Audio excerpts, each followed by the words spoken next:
News across asset classes. Let's take a look at what happened overnight as far as global action is concerned. Mangalam is here with exactly that. Mangalam, morning.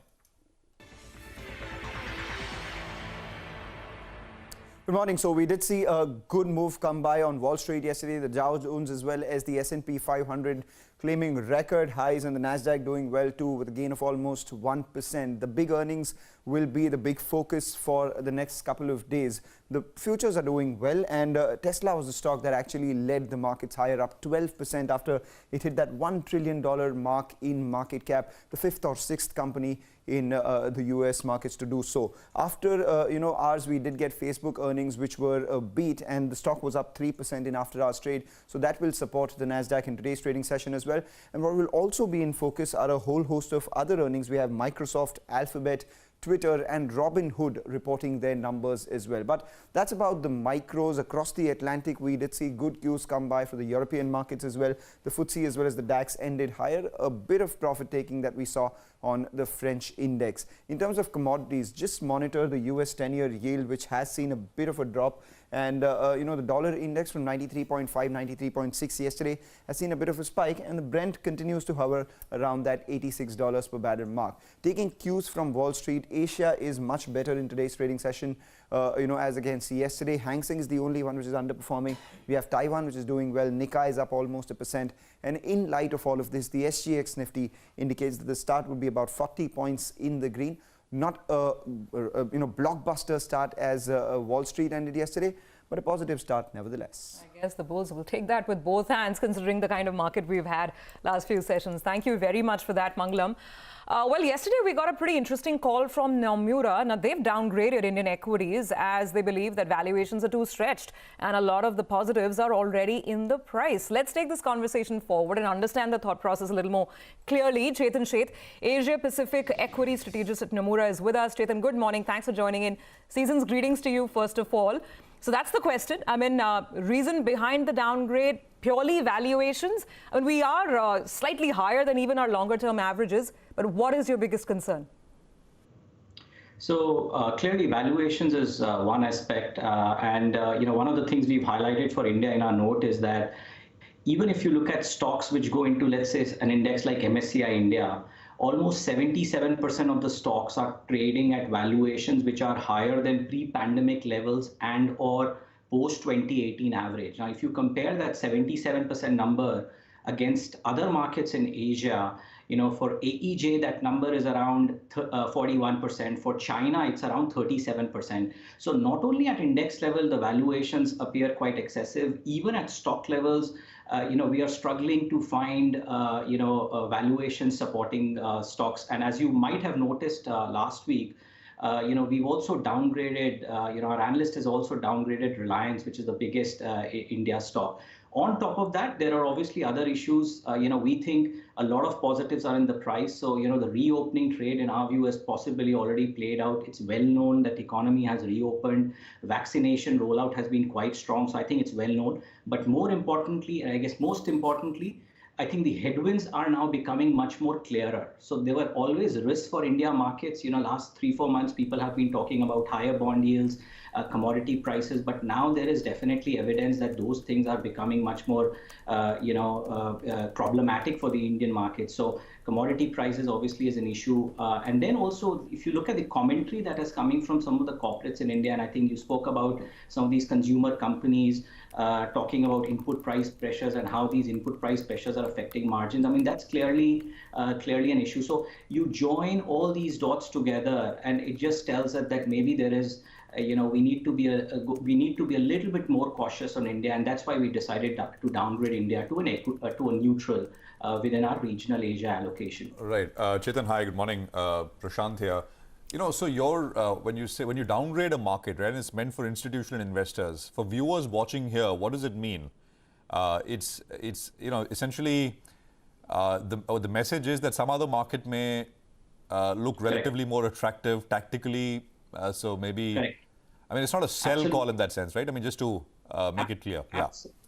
Yes, absolutely. And definitely it's not a sell call. So the message for your viewers is not to completely sell all your equity holdings and sit on cash.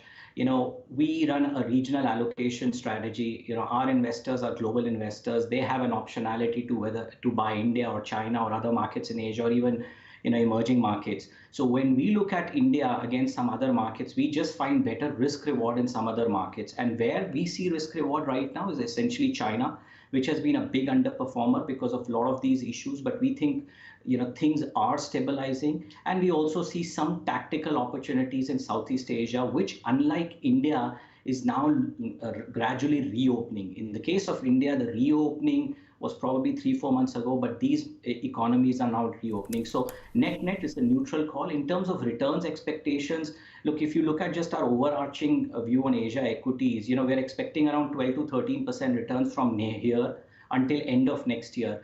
And neutral call, essentially, from my perspective, means that probably India will give you similar kind of returns if you have an investment horizon of a year.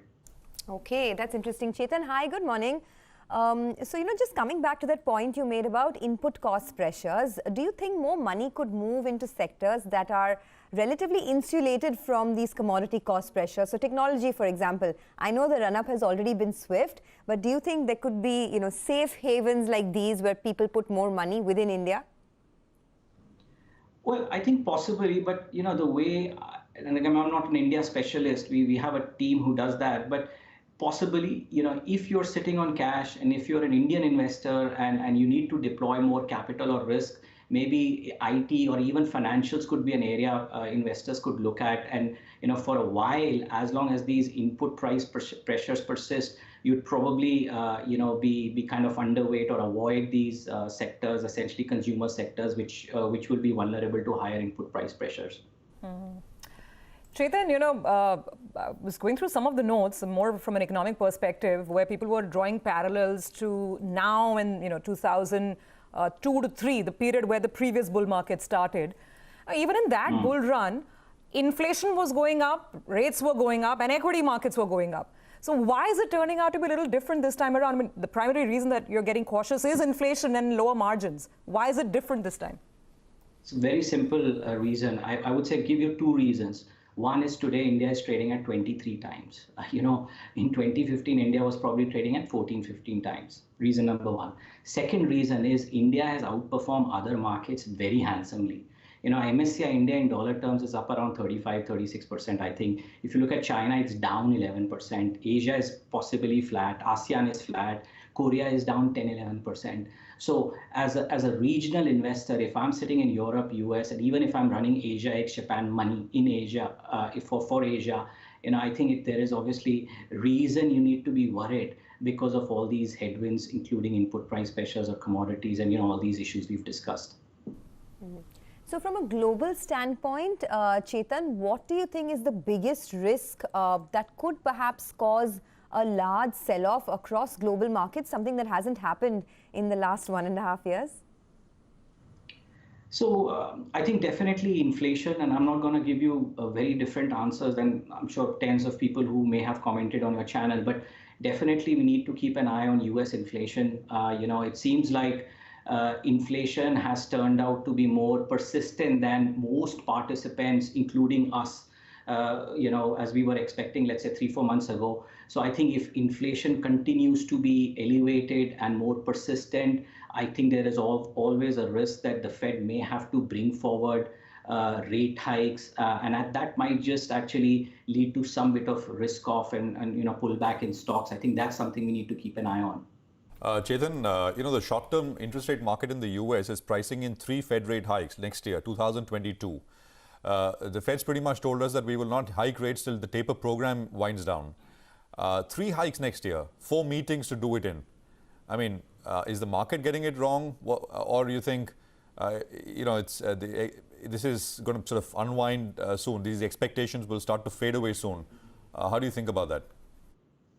I think, well, if you look at the previous rate hike cycle, right, when we were coming after GFC, the bond markets, these indicators which essentially tell you how many hikes are being priced in, they always tend to overshoot on the higher side. I remember looking at markets back then also, all the time the view was there'll be 2-3 rate hikes coming next year. Eventually used to get 1. In fact, in the end, it was always the rate hike path was always a gradual one.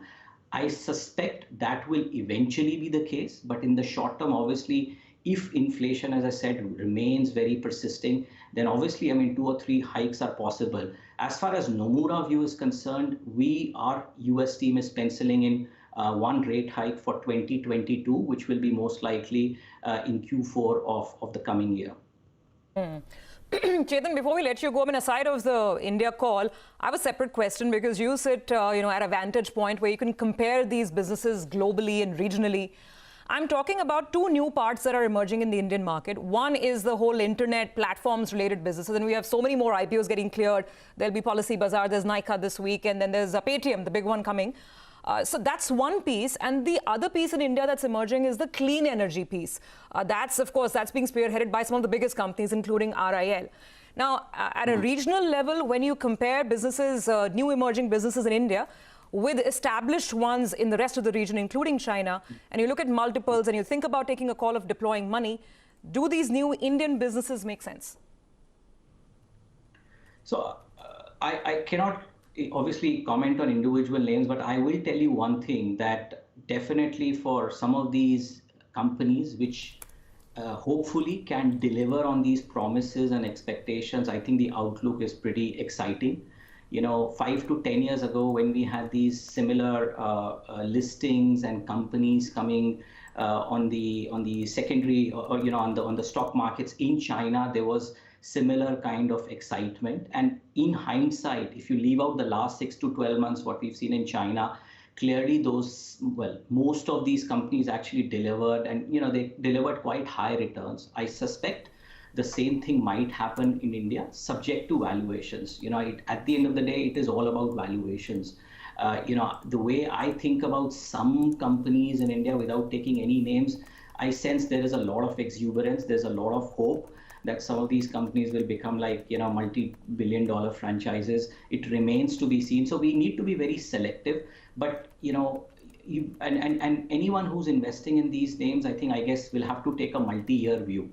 Because on traditional P by E, P by B measures, you can't value these firms. Essentially, you are taking a call that, whether India will be a big digitalized economy, just like how China is. If that's the case, as long as you pay okay in terms of valuation, I think there is money to be made.